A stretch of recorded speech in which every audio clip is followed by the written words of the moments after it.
Xavier Soto Talks, el podcast donde aprenderás de política.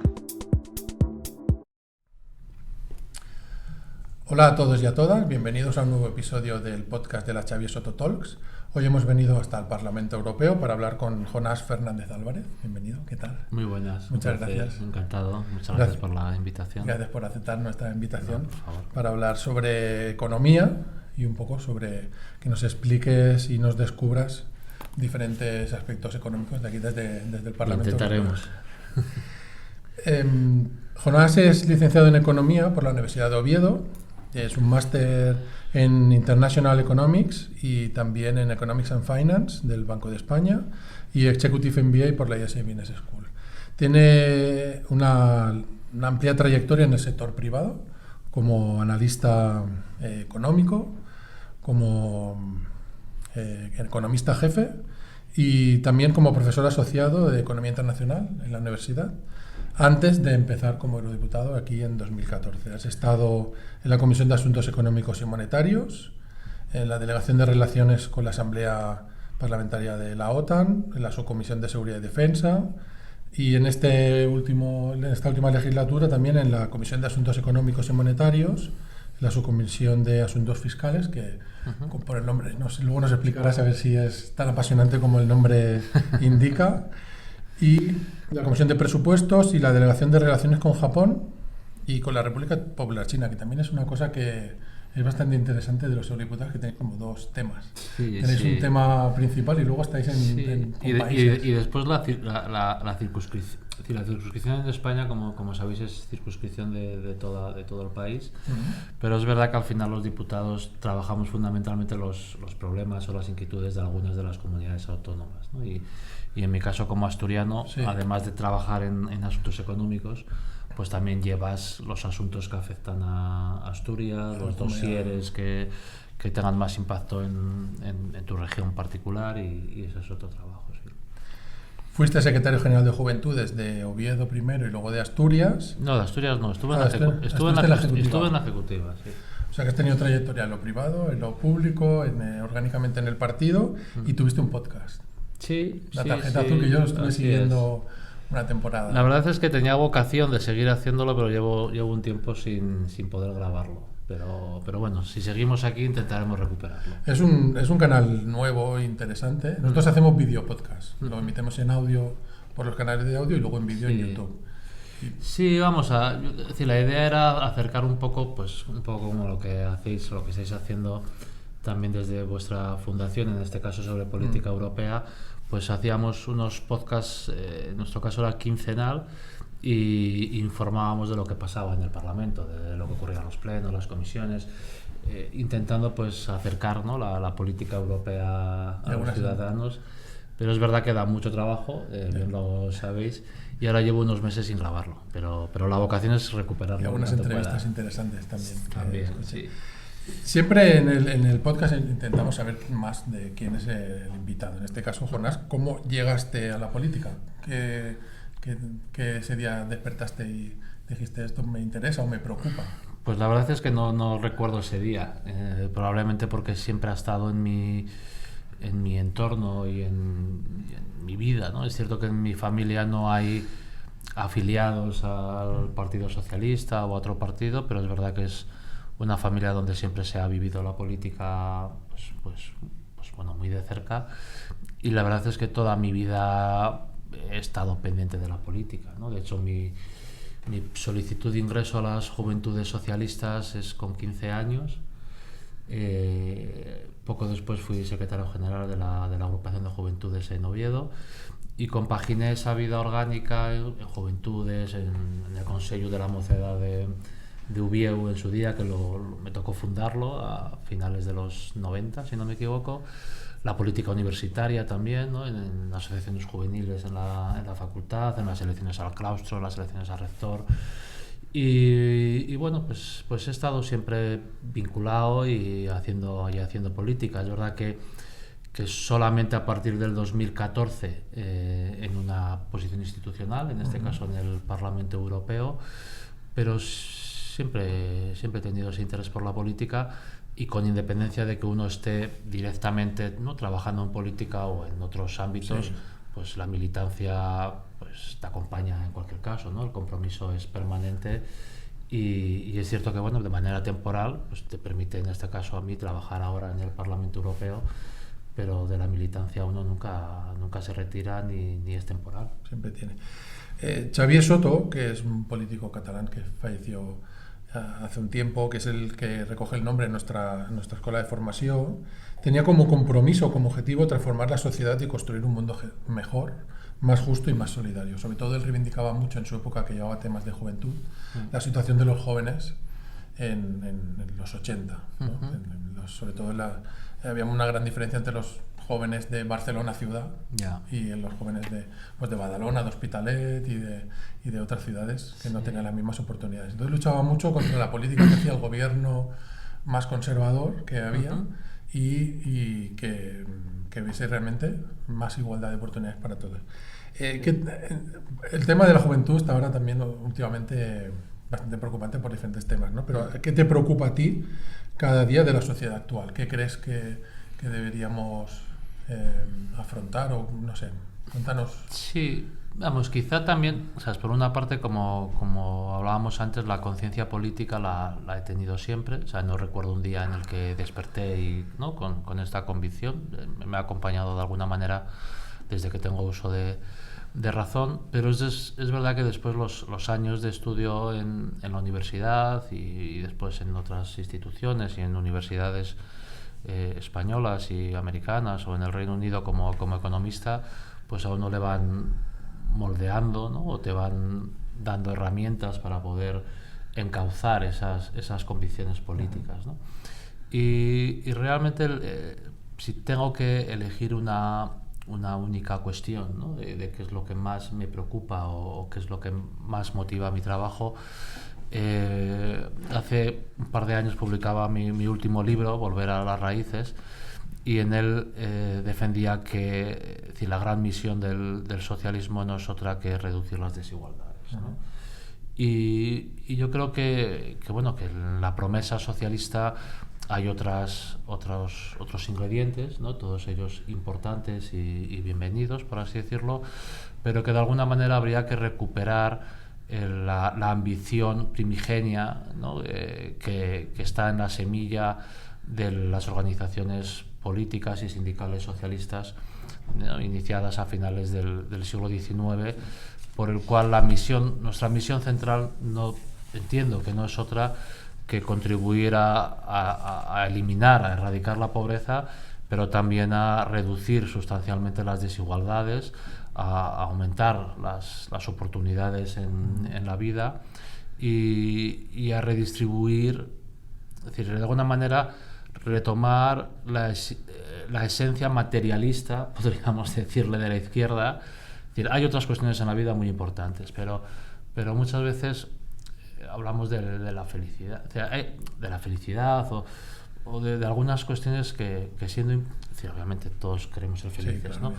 Pero realmente yo creo que desde la política tendríamos que, como decía, recuperar de alguna manera la necesidad de tener impuestos, de gravar a los que más tienen, de usar esa financiación para redistribuir, para apoyar a los que menos tienen. Yo creo que el discurso de la meritocracia que de alguna manera empieza o gana terreno a partir de los 90, cuando se expande la globalización, se hablaba entonces del fin de los ciclos económicos, por ejemplo. Era un discurso muy, muy optimista, donde se hacía más hincapié en dar a los ciudadanos los elementos necesarios para conducir sus vidas de manera autónoma, porque de alguna manera las condiciones de entorno serían siempre lo suficientemente positivas como para que cualquier persona pudiera tener éxito en su vida profesional, podríamos decir, ¿no? Y yo creo que en este siglo ya, ¿no?, y sobre todo con el impacto de la COVID, yo creo que de alguna manera recuperamos la percepción de la aleatoriedad con la que conduce nuestras vidas, y si entendemos que de verdad la parte aleatoria es muy sustancial, es aún más necesaria la creación de seguros públicos que permitan redistribuir renta, redistribuir oportunidades, redistribuir salud, ¿no? Redistribuir también en los últimos años de nuestras vidas. Quiero decir, el programa socialdemócrata básico, central, yo creo que es en fin, para mí es la esencia de nuestro trabajo, de mi trabajo.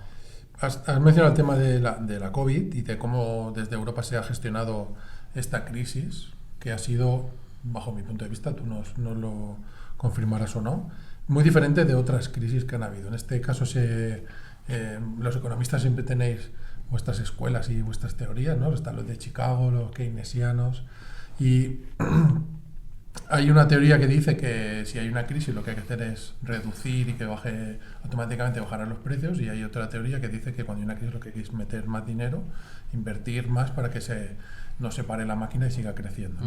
Y en este caso yo creo que la crisis de la COVID ha sido diferente que en crisis anteriores, y los mecanismos que ha activado la Unión Europea han servido. No sé si tienes datos o información de los diferentes países.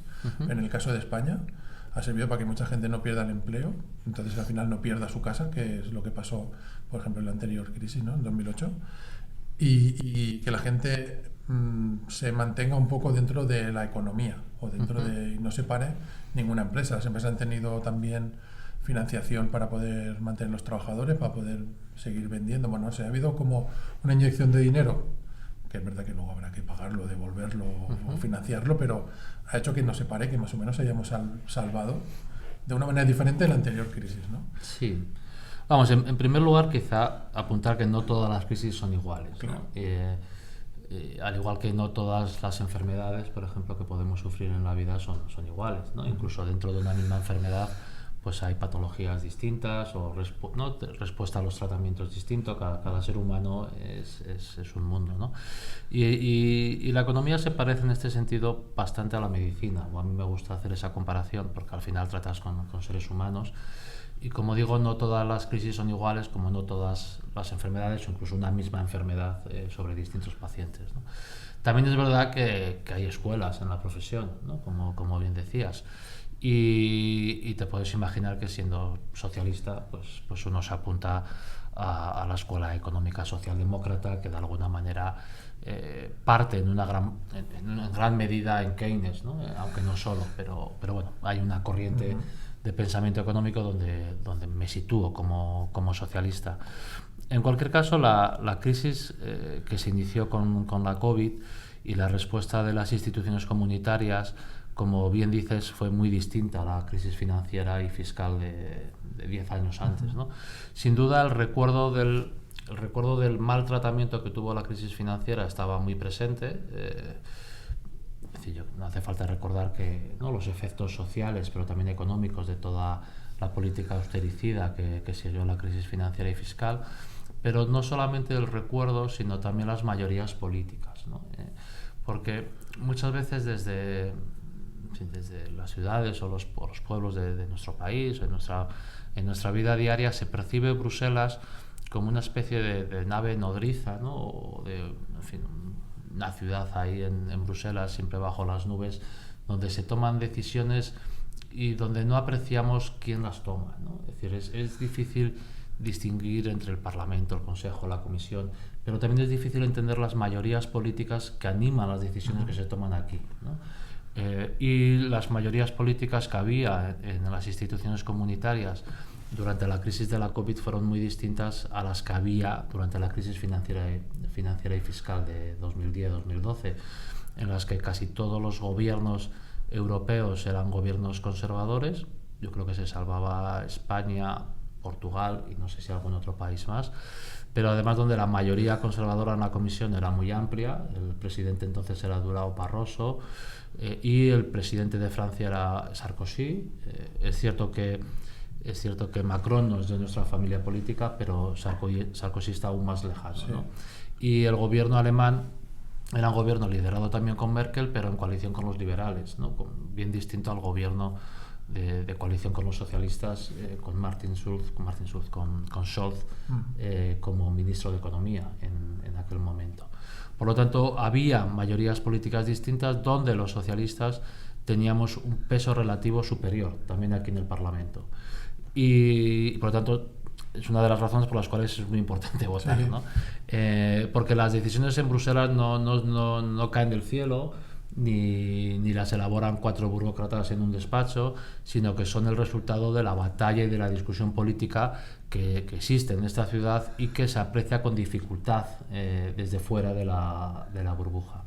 Y como digo, ese peso relativo mayor de los socialdemócratas, además, por supuesto, el gobierno español con Pedro Sánchez, gobernábamos también en Italia, es decir, había una presencia socialdemócrata tanto aquí como en las capitales sustancialmente superior a la que había en la crisis financiera, y eso permitió alumbrar pues respuestas políticas distintas, ¿no? Hablabas de los fondos del Next Generation, la primera vez que Europa se endeuda solidariamente para impulsar políticas de inversión, que era lo que necesitábamos en aquel momento, donde además estábamos casi sufriendo deflación, ¿no? con unos niveles de precios muy reducidos, porque es que no había demanda, la gente no podía comprar, no había actividad económica, y por lo tanto la política del Banco Central Europeo como la política fiscal fueron muy distintas a las que vivimos en 2010 y 2012. Y a veces yo creo que no se sabe muy bien, por ejemplo, todos los ERTEs, ¿no? Los programas de ERTEs que tuvimos en España, pues contaron con algo más de 21.000 millones de euros de apoyo de la Unión Europea. Los programas de avales y garantías que se comercializaron en los bancos españoles que acababan en el ICO, en el Instituto de Crédito Oficial, tenían por detrás al Banco Europeo de Inversiones, ¿no? Hablábamos antes fuera de la grabación sobre el Banco Europeo de Inversiones, pues en su día el Banco Europeo de Inversiones se dedicó a comprar una buena parte de los avales y garantías que se estaban comercializando en los distintos estados para evitar el cierre de las medianas y de las pequeñas empresas.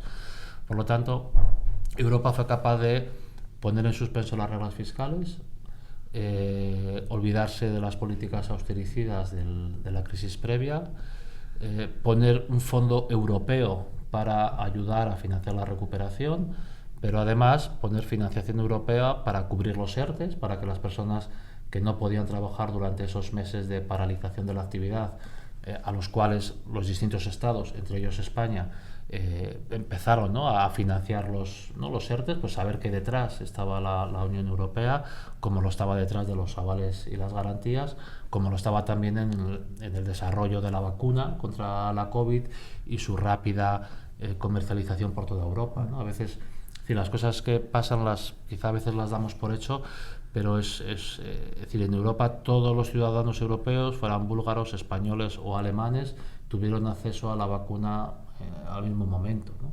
Y ese esfuerzo de solidaridad en la inversión, que fue millonaria para desarrollar la vacuna a cargo del presupuesto de la Unión Europea, como todo el proceso de distribución, por supuesto gratuita, coordinado con los estados y con las comunidades autónomas en nuestro país, pues yo creo que son un ejemplo de la Europa que funciona. Has comentado antes que la percepción que tiene de los diferentes países de Europa o está la Comisión Europea, el Parlamento Europeo, el Consejo de Europa, luego también está el Banco Central, el Banco de Inversiones y más elementos o entidades que están alrededor de Europa y que quedan como un poco lejos y un poco difíciles de entender. Ahora sabemos que sí, vamos, en la general ministra está aquí la Calviño está aquí, sí, pero no acaba de estar claro. Sí, a ver, yo creo que incluso la información sobre cómo se toman las decisiones en nuestro propio país, pues es verdad que hay mucha gente, pues, ¿cuál es el papel del Senado, por ejemplo? Sí. ¿No? Es decir, la presencia del gobierno en casi todos los países europeos ya es muy profunda. Sin embargo, el papel de los parlamentos que hacen los diputados, pues bueno, pues, es decir, de hecho las elecciones generales en nuestro país son elecciones formalmente legislativas, porque elegimos diputados, pero según se han ido conformando desde el inicio de la democracia, a día de hoy son casi presidenciales. Es decir, las personas votan al líder del partido, quien quiere que sea presidente del gobierno, cuando en realidad se están votando a los diputados de su provincia. Pero al menos hay una visión clara de quién está gobernando, ¿no? Y si que el gobierno hace cosas que me gustan, pues lo voto, y si hace cosas que no me gustan, pues voto a otros, ¿no? Sin embargo, en la Unión Europea esta esta diferencia entre las instituciones y las mayorías políticas no se percibe. Y me explico. Quiero decir, en Europa cuando leemos los periódicos, ¿no? Bruselas aprueba no sé qué, Bruselas aprueba no sé cuánto. Es decir, un ciudadano, incluso queriendo informarse sobre esas decisiones, le cuesta trabajo, porque la información es reducida, pues saber qué grupos parlamentarios han estado impulsando unas políticas, en qué medida el Gobierno de la Unión, la Comisión, ha hecho una propuesta que se ha revisado después por el Parlamento y cuál ha sido el juego con el Consejo. Es decir, y no sabe a ciencia cierta quién es el responsable de qué. Y si no sabes quién es el responsable de qué, pues realmente no puedes ni premiarlo con tu voto ni castigarlo, porque no percibes que tu voto tenga una correlación con la orientación, con las decisiones que se toman en Bruselas, porque las decisiones que se toman aquí se venden a la opinión pública como decisiones de Bruselas, ¿no? Tal parece que hubiera una nebulosa de tecnócratas o de funcionarios tomando decisiones. Y el problema de la ausencia de la percepción del conflicto político, porque créeme, cuando digo que el conflicto es muy profundo, ahora la percepción o la visibilización de ese conflicto es bien distinto al de España, ¿no? En España vemos mucho conflicto, quizá demasiado, y aquí no se percibe, porque casi todos se toman por mayorías amplias, hay que negociarlo, hay que pactarlo. Entonces no llegas a saber quién es el responsable de qué, y eso hace que cuando Europa toma decisiones que a uno le gustan, pues se siente europeísta, en fin, le gusta la Europa que funciona, pero cuando Europa toma decisiones, las instituciones comunitarias toman decisiones que no te gustan, te haces euroescéptico. Europa no funciona, Europa es una mierda, y esto es algo que no ocurre en España. Es decir, en España, si el gobierno hace cosas que no te gustan, pues dices, pues estos no me gustan, quiero a otros, ¿no? Y si te gustan, pues oye, pues estos que bien lo hacen, pero no dejo de decir, formo parte de una comunidad política, ¿no? Es decir, esta es mi comunidad política, estas son las instituciones que rigen la toma de decisiones, y dependiendo de las elecciones, pues hay unas mayorías o hay otras, ¿no? Esto no se percibe a nivel europeo, y esto es un problema profundo, en mi opinión, en la legitimación y en la percepción de lo que Europa hace, porque como no sabemos a quién echarle la culpa o a quién agradecérselo, tomamos la parte por el todo, ¿no? O el todo por la parte, ¿no? De tal manera que Europa es siempre el pim pam pum, cuando deberían ser los políticos concretos, ¿no? Las mayorías políticas que toman unas decisiones u otras. Claro, en España, por ejemplo, no vemos al presidente o el director, no sé quién es, del Banco de España salir y decir prácticamente nada. Yo no creo que no sale nunca. Al formar parte de Europa hay una parte de la soberanía sobre decisiones políticas, fiscales o monetarias que hemos cedido a nivel europeo. Entonces eso nos viene un poco marcado. Déjame, te agradezco mucho dos palabras que has usado, y como el objetivo de esto es ayudar un poco a hacer más cercana a Europa y el debate europeo. Hay dos palabras que a mí me ponen algo nervioso, ¿no? Creo que en una parte vamos a coincidir, que es la palabra soberanía. Es una palabra bastante polisémica y difícil de saber qué significa, significa muchas cosas, ¿no? Y en la parte de cesión de soberanía, ¿no? Tal parece que un Estado tiene competencia sobre una materia, por ejemplo sobre la moneda, ¿no? Cuando teníamos la peseta, y entonces ese Estado cede la soberanía a una institución supranacional. Y esto, que está en muchas conversaciones, a mí me gusta combatirlo, porque la soberanía, por ejemplo en política monetaria o en asuntos fiscales, si quieres hablamos después, ha desaparecido muy parcialmente, bastante parcialmente. Intento hablar cosas más sencillas. Es decir, la última crisis hispano-española, ¿no? Cuando teníamos la peseta, la crisis del 92-93, tú dices, bueno, España tenía soberanía monetaria, podíamos subir y bajar los tipos de interés, teníamos nuestra propia moneda, pero en esa crisis, en mi opinión, quedó demostrado que la soberanía monetaria estaba solo sobre el papel. ¿Por qué? Porque Alemania se había reunificado unos años antes. La reunificación de Alemania hizo que el gobierno alemán decidió que la paridad entre el marco oriental y el marco occidental fuese 1 a 1. Y eso lo que produjo fue un incremento muy sustancial podríamos decir, de la cantidad de monedas que circulaban, de la cantidad de marcos que circulaban en la economía alemana. Si las monedas y los billetes que circulan de repente se multiplican por 2 o por 3, ¿qué ocurre con los precios? Los precios aumentan. O sea, si tú tienes una economía que solo produce 3 manzanas, ¿no? y esa economía tiene 3 pesetas, pues 1 peseta por manzana. Si de repente tienes 3 manzanas, pero en vez de tener 3 pesetas tienes 6, las manzanas van a valer 2 pesetas. Eso ocurrió en Alemania, más o menos, ¿no? Y ese incremento de la inflación hizo que el Banco Central alemán tuviese que subir los tipos de interés. Y subió los tipos de interés mucho para contener los precios. ¿Qué ocurre? Que en una economía de libertad de movimientos de capital, donde el dinero se puede mover de un país a otro, si los tipos de interés en Alemania suben mucho y tú eres un ahorrador, que vives de los tipos de interés que te pagan tus ahorros, te lo llevas allí.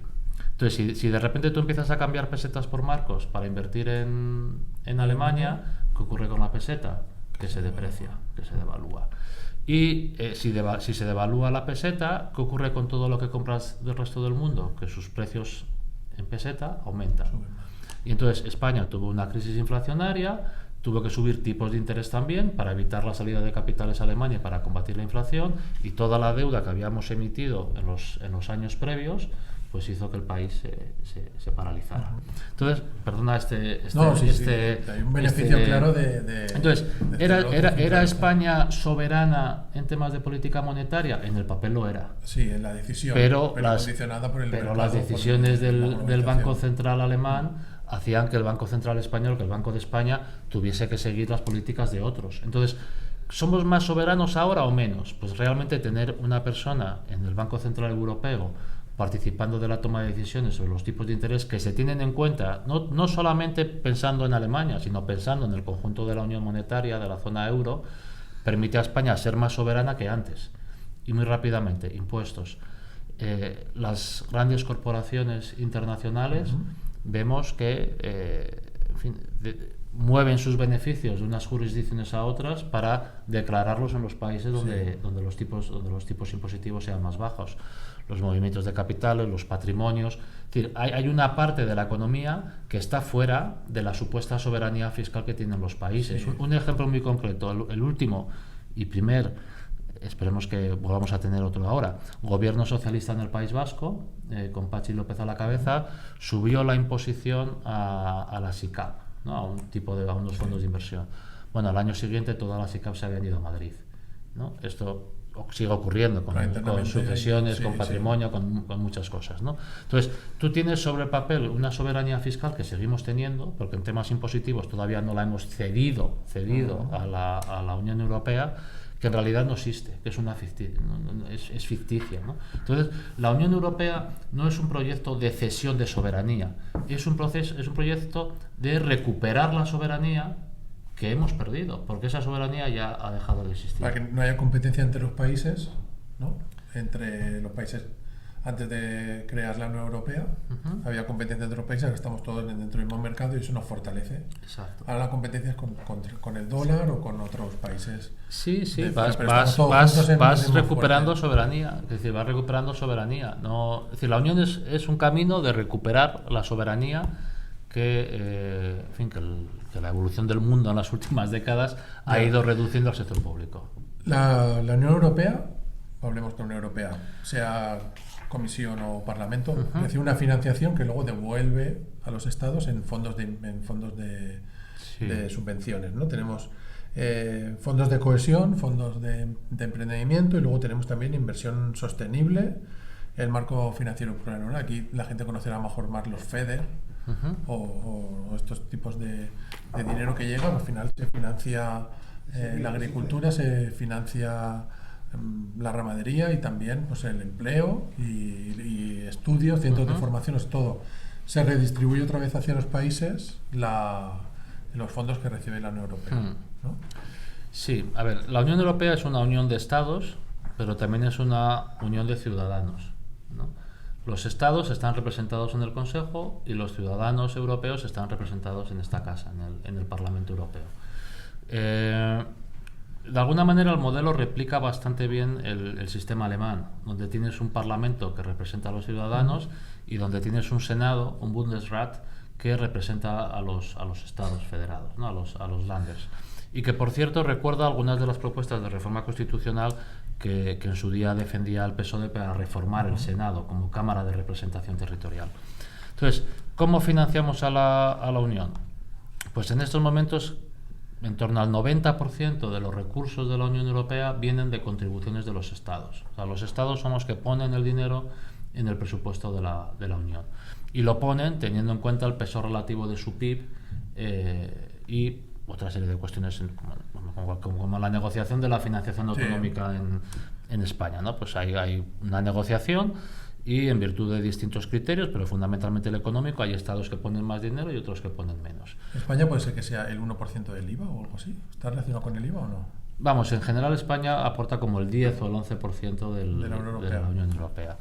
Y después hay una parte que no son contribuciones de los estados, sino que son impuestos directamente que van a la Unión Europea, que fundamentalmente es el impuesto de aduanas. ¿Sabes? Como tenemos un mercado único, las tarifas que hay que pagar, los aranceles que hay que pagar para entrar en el mercado europeo, pues esa financiación fundamentalmente va al presupuesto de la Unión Europea. Y con todo ese dinero pues se financian programas. Y se financian programas que, como decías, hay algunos de ellos que se reparten entre los estados, pero hay otros que son programas fundamentalmente europeos. Es decir, Horizonte 2020, Horizonte Europa a día de hoy, ¿no? El programa de innovación es un programa europeo, o el Fondo de Transición Justa, es decir, hay fondos... Erasmus. Es decir, hay fondos que van a programas estrictamente comunitarios, por así decirlo. Y después hay otra parte que, como decía, se reparten entre los estados pues en virtud de sus criterios de desarrollo o en virtud de otros criterios, ¿no? Y son los fondos estructurales o los fondos de cohesión. Y para eso pues hay un presupuesto, como en cualquier institución pública. Hay presupuestos anuales, como en cualquier institución pública. Lo que ocurre es que en esta casa esos presupuestos anuales se empaquetan, podríamos decir, en una negociación cada 7. Entonces, cada 7 años se negocia el marco financiero plurianual, que es el presupuesto a 7 años, que enmarca las líneas de ingresos y de gastos, y después cada año, pues como en cualquier ayuntamiento o en cualquier comunidad autónoma o a nivel estatal, hay un presupuesto anual. Tenía algunos temas más para hablar, pero tenemos que tener que ir concluyendo. Me he alargado más de la cuenta. No, todavía tenemos tiempo, no te preocupes. Pero había un tema del debate del euro digital para combatir las criptomonedas y las finanzas digitales que ahora están allí. No sé qué capacidad tiene la Unión Europea al final de regular esto para que en todos los países sea lo mismo, igual que los impuestos de sociedades de las empresas, para que no se vayan de un país a otro. Sí, vamos, en sociedades estamos implementando las conclusiones del acuerdo de la OCDE para fijar un tipo mínimo en sociedades del 15%. Por lo tanto, existe una armonización para fijar un mínimo, ¿no? A partir de ahí pues habrá países que puedan tener más o menos, pero el mínimo tiene que ser el 15%. Sobre monedas digitales, en esta legislatura que acaba, ya hemos aprobado regulación para controlar las monedas digitales privadas.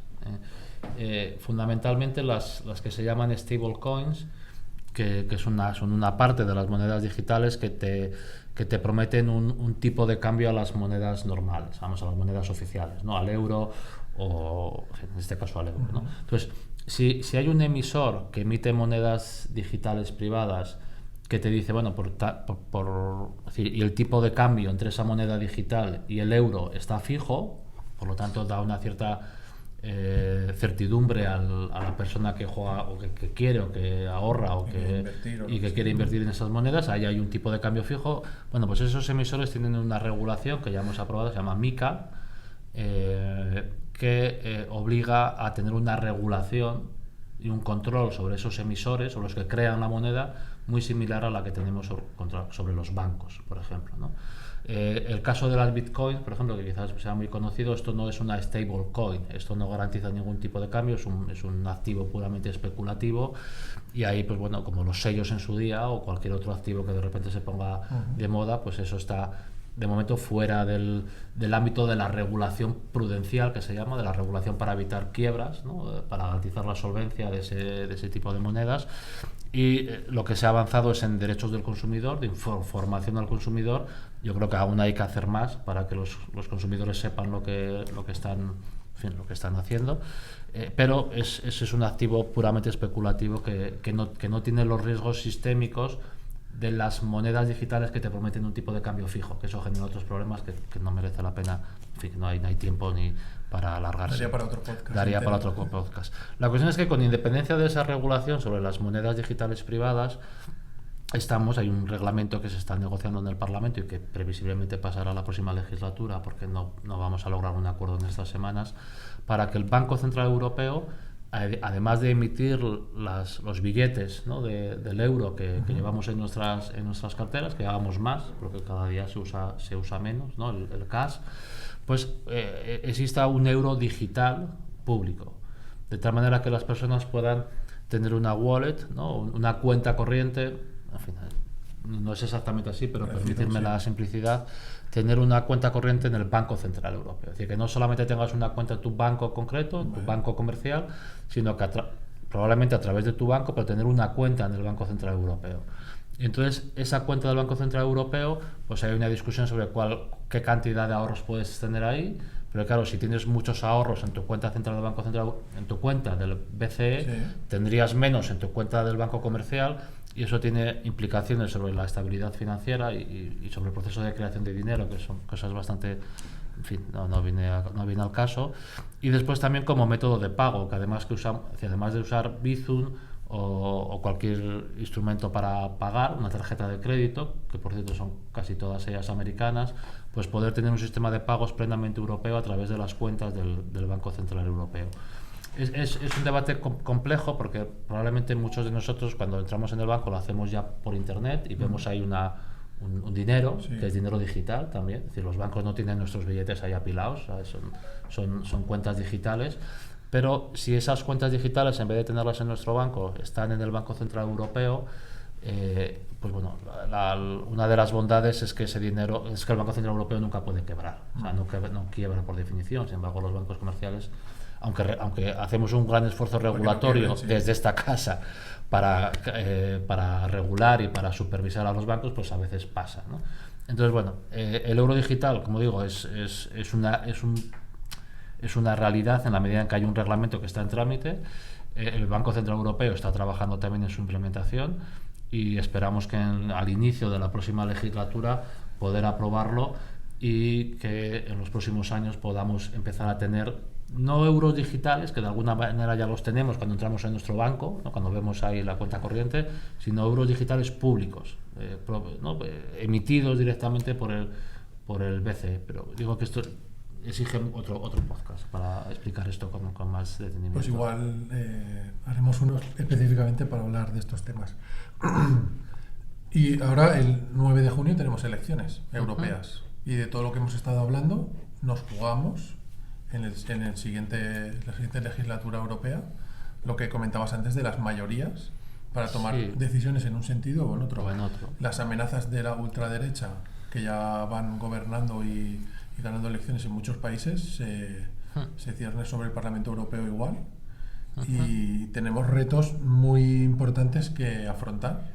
Sí. Una mayoría socialdemócrata mucho mejor. Cuando hablábamos antes de la diferencia en la respuesta a la crisis financiera y fiscal del 10 y del 12 con la crisis generada con la COVID y después con la guerra en Ucrania, hablaba de las diferentes mayorías políticas en el Parlamento, en la Comisión y el Consejo, que permitieron alumbrar distintas respuestas de política económica. Cuando hablo de esto, fundamentalmente en Asturias, en charlas o en seminarios, pues es verdad que hay una percepción de que, lo que decía antes, ¿no? Que en Europa se decidió una cosa entonces, otra ahora, nadie sabe muy bien por qué en un momento se decidió la austeridad y en otro momento, o sea, parece como que son cosas que caen del cielo.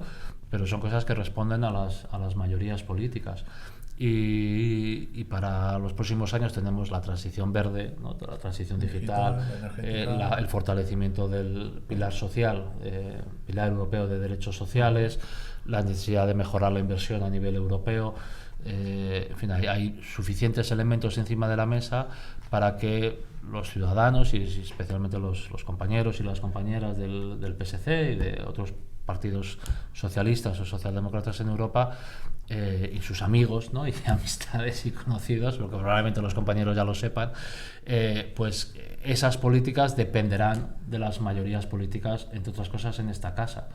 Y es cierto que aquí pues siempre se alcanzan mayorías, hay que negociar, hay que pactar, pero claro, tu fuerza en la negociación y tu capacidad de conducir las políticas europeas hacia tu posición pues depende críticamente del número de diputados y diputadas que tengamos, y por lo tanto votar es clave, porque como decías, lo que hemos visto en los últimos años es que la extrema derecha está entrando ya. En el Parlamento Europeo llevan tiempo, pero en el Parlamento Europeo hasta ahora se dedican fundamentalmente a gritar o a estorbar y no participan del día a día en la toma de decisiones. Pero es cierto que en los últimos años hemos visto cómo han entrado en el gobierno en Italia, cómo han entrado en el gobierno en Suecia, en Finlandia, cómo estuvieron a punto de entrar en el gobierno en España y están en varias comunidades autónomas en nuestro país, en ayuntamientos. Parece que en Portugal la derecha democrática no quiere pactar con ellos, esperemos que se mantenga.